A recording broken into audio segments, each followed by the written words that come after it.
विकास के सिद्धांतों की बात करेंगे तो विकास के सिद्धांत में हम सबसे पहला जो पढ़ेंगे निरंतरता का सिद्धांत। कंटिन्यू प्रोसेस होता है। निरंतरता का मतलब होता है कंटिन्यू चलने वाला, यानी सतत चलने वाली प्रक्रिया है। निरंतरता का विकास से अभिप्राय है विकास एक सतत प्रक्रिया है। विकास एक क्या है? सतत रूप से चलता रहता है। विकास अविराम गति से निरंतर चलता रहता है। प्रथम 3 वर्षों में विकास तीव्र गति में होता है। इसके बाद में विकास मंद गति से होने लगता है। व्यक्तिगत भिन्नता का सिद्धांत, इंडिविजुअल डिफरेंसेस। विकास व्यक्तिगत प्रक्रिया है, इसमें व्यक्तिगत भिन्नता दृष्टिगत होती है। विकास क्या है? एक व्यक्तिगत प्रक्रिया है। हर लोगों का जो विकास होता है अलग अलग तरीके से होता है, उसमें इंडिविजुअल डिफरेंस देखने को मिलते हैं। इसमें व्यक्तिगत भिन्नता दृष्टिगत होती है। इसमें व्यक्तिगत भिन्नता दृष्टिगत होती है। एग्जाम्पल के तौर पे अगर बात करें, एक ही आयु के 2 बच्चों में जो बालक का विकास होता है, सामाजिक, शारीरिक, मानसिक और सामूहिक पक्षों में अंतर यानी कि इंडिविजुअल डिफरेंस पाया जाता है। तो व्यक्ति का विकास जो होता है उनमें सब व्यक्तियों में अलग अलग तरीके से विकास होता है। इसके बाद में जो तीसरा जो सिद्धांत है समान प्रतिमानों का सिद्धांत, जिसे हम यूनिफॉर्म पैटर्न के रूप में कहते हैं। एक व्यक्तिगत भिन्नता इनमें पाई जाती है, लेकिन इनका जो पैटर्न होता है वो पैटर्न सेम होता है। चाहे अमेरिका में बच्चा जो होता है वो भी पहले घुटनों के बल चलना सीखता है, वो अपने यहाँ पे भी इंडिया में भी वही वैसे ही पैटर्न फॉलो होता है। इसके अलावा चाहे मानव हो चाहे पशु हो, इसमें सब में ये जो पैटर्न होता है समान पैटर्न होता है। समान प्रतिमानों के सिद्धांत की बात करें तो यूनिफॉर्म पैटर्न, यानी इसमें जो ये जो सिद्धांत कहता है व्यक्तिगत भिन्नता तो होती है, लेकिन प्रत्येक जाति में चाहे वो पशु जाति हो चाहे मानव जाति हो, अपनी जाति के अनुरूप ही विकास के प्रतिमानों का अनुसरण करती है।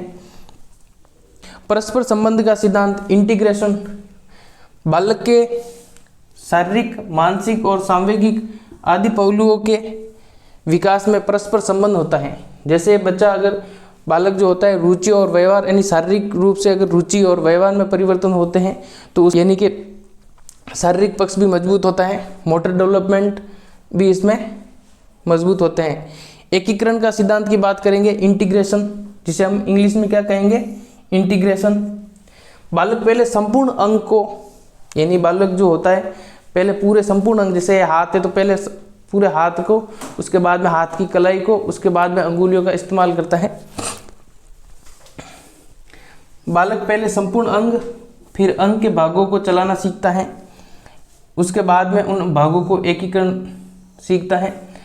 क्रम का सिद्धांत, यानी कि जो विकास होता है एक सीक्वेंस में होता है। इस सिद्धांत के अनुसार बालक का गामक यानी मोटर और भाषा संबंधी विकास एक निश्चित क्रम में होता है।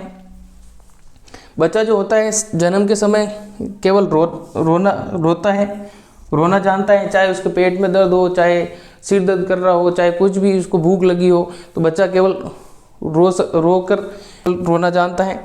उसके बाद में 3 माह में वो विशेष आवाज़ निकालना शुरू कर देता है।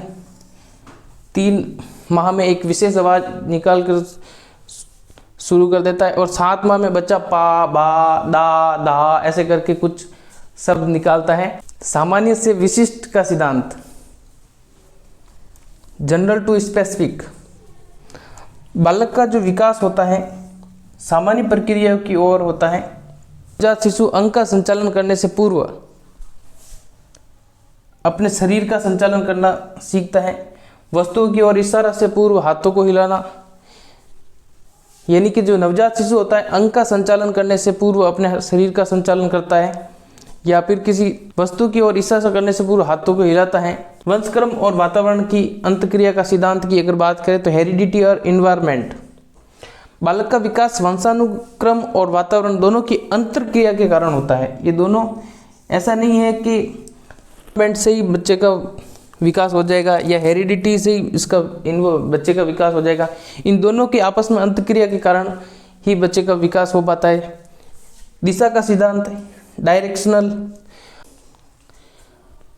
दिशा की बात करें तो व्यक्ति का जो विकास होता है एक दिशा में होता है। प्रथम सप्ताह में बच्चा जो होता है सिर उठाना सीखता है। 3 माह में बच्चा अपने आँखों पर, नेत्रों पर नियंत्रण करना सीख जाता है। और 6 माह का अपने हाथों में गति को प्रदर्शित करता है, उसके हाथों में गति आ जाती है। 8 माह में वो सहारा लेकर बैठता है। 8 माह का जब बालक होता है वो सहारा लेकर बैठ जाता है।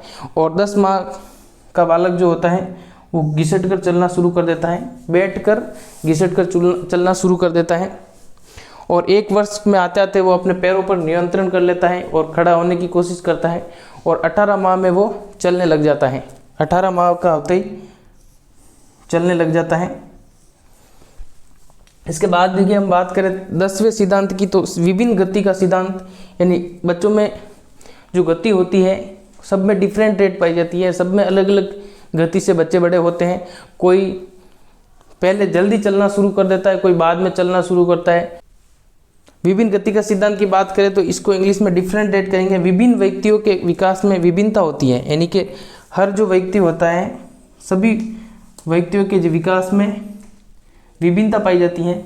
संपूर्ण काल जो कि विभिन्नता होती है वो संपूर्ण काल तक यथावत रहती है। एग्जाम्पल की बात करें तो व्यक्ति जन्म के समय लंबा अगर होता है तो वो बड़ा होने पर भी लंबा ही होता है।